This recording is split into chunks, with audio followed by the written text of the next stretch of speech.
আরও একটি নতুন ভিডিওতে স্বাগত জানাই বন্ধুরা। আশা করছি আপনারা সকলে সুস্থ আছেন এবং আপনাদের বাগানের গাছগুলি খুবই ভালো আছে। আপনারা কি আপনাদের শীতের ছাদ বাগানে ফোটা গাঁদা ফুলের গাছকে শুকিয়ে যাওয়া থেকে আটকাতে চান, বা সেই ফুলগুলিকে অনেকদিন পর্যন্ত শুকিয়ে যাওয়া থেকে আটকাতে চান, এবং আপনারা এই গাছকে কিভাবে অনেকদিন পর্যন্ত বাঁচিয়ে রাখতে পারবেন এবং এই গাছে আবার নতুন কুড়ি আনবেন কীভাবে, সেই নিয়ে আজকে আমাদের বিস্তারিত ভিডিও। তো আমি যেভাবে এই গাছটির পরিচর্যা করে দেখাবো সেইভাবে যদি আপনারা পরিচর্যা করেন, গাছে দেখুন আবার নতুন কুড়ি আসতে শুরু করেছে আমার এই গাছগুলিতে। এবং আমি সম্পূর্ণ শেয়ার করব কিভাবে আপনারা এই শীতের গাঁদা ফুলগুলিকে একদম গরমের আগে পর্যন্ত এই গাছ থেকে কীভাবে ফুল পাবেন। তার জন্য বন্ধুরা ভিডিওটি কন্টিনিউ দেখবেন, এবং আমি যে খাবারটি দিয়ে দেখাবো সেটি দিলে গাছে আবার নতুন কুড়ি আসবে। তো ভিডিওটি স্কিপ না করে ভিডিওটি সম্পূর্ণ দেখবেন, এবং চ্যানেলে যদি কোনো নতুন বন্ধু হয়ে থাকেন অবশ্যই করে আপনারা আমার চ্যানেলটিকে সাবস্ক্রাইব করে নেবেন। তো বন্ধুরা চলুন ভিডিওটি শুরু করা যাক এবং ভিডিওর মূল বিষয়টিতে আসা যাক। শীতে অন্যান্য জনপ্রিয় ফুলগুলির মধ্যে অন্যতম একটি ফুল হলো ইনকা গাঁদা বা দেশি গাঁদা। এই গাঁদা ফুল সাধারণত শীতকালে হয়ে থাকে, এবং আমরা এই গাছের যদি সঠিকভাবে পরিচর্যা করি এবং বিশেষ খাবার এই গাছে দিই, তাহলে এই গাছ থেকে আমরা গরমের আগে পর্যন্ত ফুল পাবো, এবং গাছে 2 থেকে 3 বার ফুল ফুটে যাওয়ার পরও আমরা এই গাছ থেকে নতুন কুড়ি আনতে পারবো। তো দেখুন আমার কাছে 1 চটকা ফুল হয়ে গিয়েছে, তো গাছে আবারও পুনরায় নতুন কুড়ি আসতে শুরু করেছে, এবং এরপরও আমি একবার গাছ থেকে ফুল পাবো। তার জন্য এই গাঁদা গাছগুলিতে বিশেষ পরিচর্যা করতে হবে এবং কিছু খাবার দিতে হবে। তো কিভাবে আপনারা এই গাঁদা ফুল গাছের পরিচর্যা করবেন, কি খাবার দেবেন, চলুন আমরা দেখে নিই। গাঁদা গাছের পরিচর্যা হিসেবে 5 থেকে 6টি পরিচর্যা আমি এখানে রেখেছি, সেগুলি আপনারা করলে এবং একটি খাবার দিলে গাছে পুনরায় ফুল ফুটবে। তো গাঁদা গাছ থেকে পুনরায় ফুল পাওয়ার জন্য এবং গাছের গ্রোথকে পুনরায় ধরে রাখার জন্য প্রথম পরিচর্যাটি হলো, এই গাছে যখনই দেখবেন পুনরায় ফুলগুলি আস্তে শুকিয়ে আসতে শুরু করেছে, সেই ফুলগুলিকে গাছে একদমই রাখা চলবে না। সেই ফুলগুলিকে যদি আমরা গাছে রাখি, গাছে একদমই নতুন কুড়ি দেখা মিলবে না, বা গাছে একদমই কুড়ি আসবে না, এবং গাছের গ্রোথটাও নষ্ট হয়ে যাবে। যখনই দেখবেন গাঁদা গাছে সেই পুরনো ফুলগুলি আস্তে শুকিয়ে যেতে শুরু করেছে, সেগুলিকে আপনারা দেখা মাত্রই কেটে দেবেন। সেগুলিকে গাছে রাখলে একদমই কুড়ির দেখা মিলবে না, বা গাছের গ্রোথটাও একদম ভালো হবে না। সেটিকে যখনই আপনারা কেটে ফেলে দেবেন, তখনই দেখবেন গাছে আবারও নতুন কুড়ি আসতে শুরু করবে। তাই আপনারা এই শুকনো ফুলগুলিকে দেখা মাত্রই আপনারা সেটিকে ছিঁড়ে ফেলে দেবেন, কারণ এটিকে গাছে রাখা একদম বোকামির কাজ হবে। আমার কাছে সমস্ত ফুলগুলি আস্তে শুকিয়ে যাচ্ছিলো, সেগুলিকে আমি পুনরায় ফেলে দিয়েছি। তো আপনারাও সেই ফুলগুলিকে কেটে ফেলে দেবেন। গাঁদা গাছের দ্বিতীয় গুরুত্বপূর্ণ পরিচর্যাটি হলো, আমাদের গাছ যখন ছোট ছিল তখন আমরা গাছে নানা রকম কীটনাশক প্রয়োগ করেছি, বা গাছের এমনি সাধারণ জল স্প্রে করেছি, বা গাছে আমরা ফাঙ্গিসাইড প্রয়োগ করেছি। কিন্তু এখন যেহেতু গাছে ভরপুর ফুল ফুটতে শুরু করছে, এখন আমরা গাছে কোনো কিছু স্প্রে করব না। সেটিকে আমরা কোথায় স্প্রে করব? সেটিকে আমরা গাছের পাতায় স্প্রে করব, অথবা গাছে স্প্রে করব। সেটিকে একদমই আমরা ফুলে স্প্রে করব না। ফুলে যদি আমরা সেই স্প্রেটিকে করি, তাহলে কি হবে, সেই জলটি ফুলে জমা হবে এবং ফুলের পাপড়িগুলি আস্তে নষ্ট হয়ে যাবে, এবং যে ফুলটি থাকার কথা ছিল আপনার 10 থেকে 15 দিন, সেটি থাকবে মাত্র 5 থেকে 6 দিন, কারণ ফুলের পাপড়িগুলি যেহেতু নষ্ট হয়ে যাবে, তো সেই কারণে। তাই আমরা গাছের পাতায় সব রকম জিনিস স্প্রে করব। সাধারণ জলও আমরা স্প্রে করতে পারি, বা আমরা নানা রকম কীটপতঙ্গের জন্য কীটনাশকও প্রয়োগ করতে পারি, কিন্তু আমরা ফুলে একদমই সেটিকে স্প্রে করব না। তো এই ছিল গাঁদা গাছের দ্বিতীয় পরিচর্যা। গাঁদা গাছের তৃতীয় পরিচর্যাটি হলো, আমরা যদি এই গাছের ফুলকে অনেকদিন পর্যন্ত টিকিয়ে রাখতে চাই, বা সেই গাছের ফুলকে পুনরায় ধরে রাখতে চাই, আমাদের এই গাছে ভরপুর জল দিতে হবে। গাছের মাটি একদমই শুকাতে দিলে হবে না, তাহলে কী হবে, ফুলের পাপড়িগুলি আস্তে শুকিয়ে যেতে শুরু করবে, এবং আপনার ফুলটি আস্তে আউতে যাবে এবং পুনরায় সেটি শুকিয়ে যাবে। তাই আপনারা যখন গাছে দেখবেন ফুলগুলি একদম সম্পূর্ণ ভরপুর ফুটে গিয়েছে, তখনই গাছে আমরা জলের প্রয়োগটা একটু বেশি করব। খেয়াল রাখবেন যেন অতিরিক্ত পরিমাণে আপনারা জল প্রয়োগ করবেন না, বা মাত্রার অতিরিক্ত বেশি আপনারা জলটিকে প্রয়োগ করবেন না।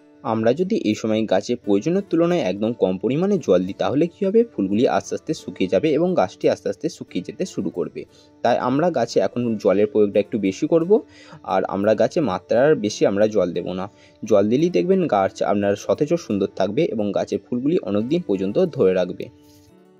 গাঁদা গাছের চতুর্থ গুরুত্বপূর্ণ পরিচর্যাটি হলো, আমরা যদি এই গাঁদা ফুলের গাছকে অনেকদিন পর্যন্ত টিকিয়ে রাখতে চাই, বা আমরা এই গাছ থেকে যদি অনেকদিন পর্যন্ত ফুল পেতে চাই, আমাদেরকে এই সময় এই গাছকে একটু শেড এরিয়ায় নিয়ে যেতে হবে। এই বছর দেখবেন অনেকটা শীত কম, বা একদমই শীত নেই বললেই চলে।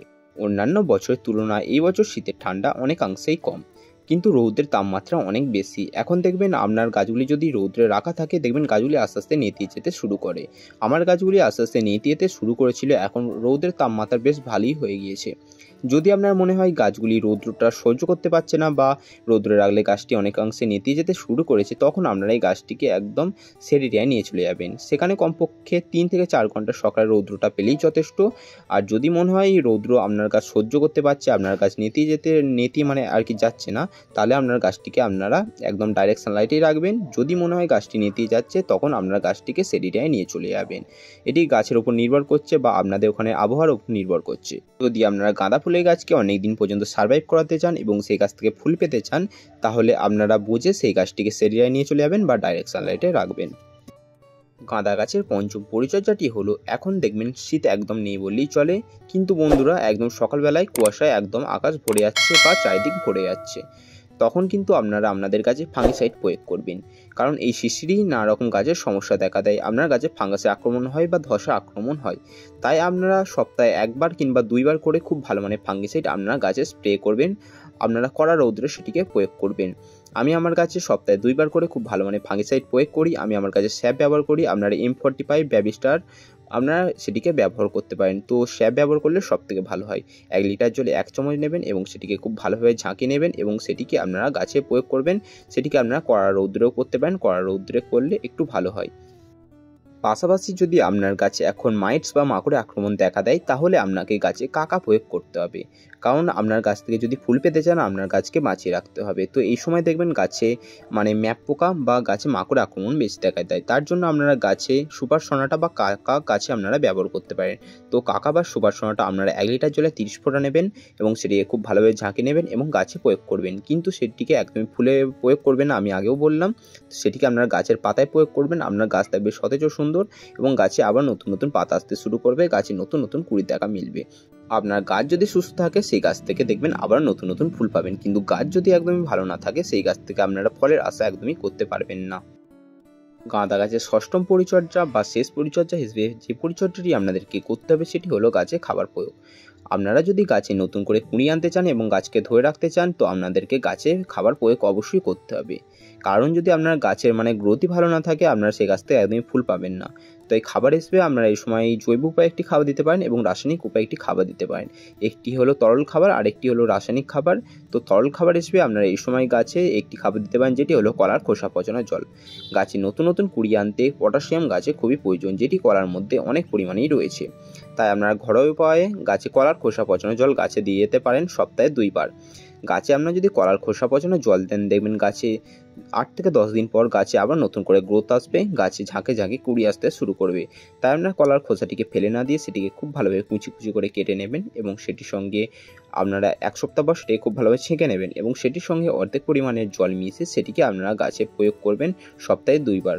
2 বার করে সপ্তাহে প্রয়োগ করার পরেই দেখবেন গাছে নতুন নতুন গ্রোথ আসতে শুরু করেছে এবং গাছে নতুন নতুন কুঁড়ি আসতে শুরু করেছে। পাশাপাশি আপনাদেরকে এই সময় গাছে আরও একটি খাবার দিতে হবে, যেটি হলো রাসায়নিক খাবার।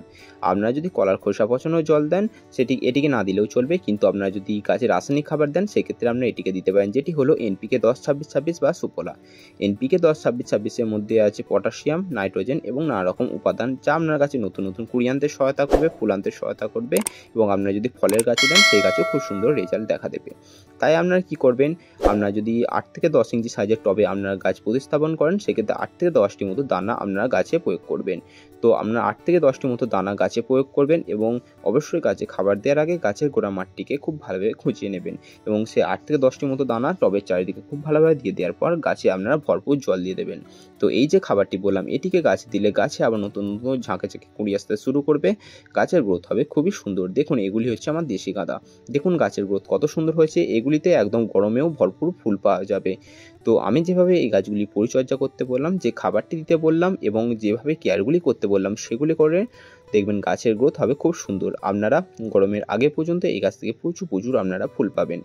তো বন্ধুরা, ভিডিওটি কেমন লাগলো অবশ্যই কমেন্ট করে জানাবেন এবং আমার চ্যানেলে এরকম নিত্য নতুন গাছপালা ভিডিও চ্যানেলে আপলোড করা হয়। তো ভিডিওগুলি পেতে অতি অবশ্যই আপনারা আমার চ্যানেলটিকে সাবস্ক্রাইব করে নেবেন। ভিডিওটি ভালো লাগলে বন্ধুদের কাছে শেয়ার করে দেবেন, লাইক করবেন, সাবস্ক্রাইব করবেন এবং চ্যানেলে কোনো নতুন বন্ধু থাকলেন অবশ্যই করে সাবস্ক্রাইব করবেন। তো বন্ধুরা, দেখা হচ্ছে আবার অন্য কোনো ভিডিও নিয়ে। তো ততক্ষণ সুস্থ থাকবেন, ভালো থাকবেন এবং আমার ভিডিও দেখতে থাকবেন।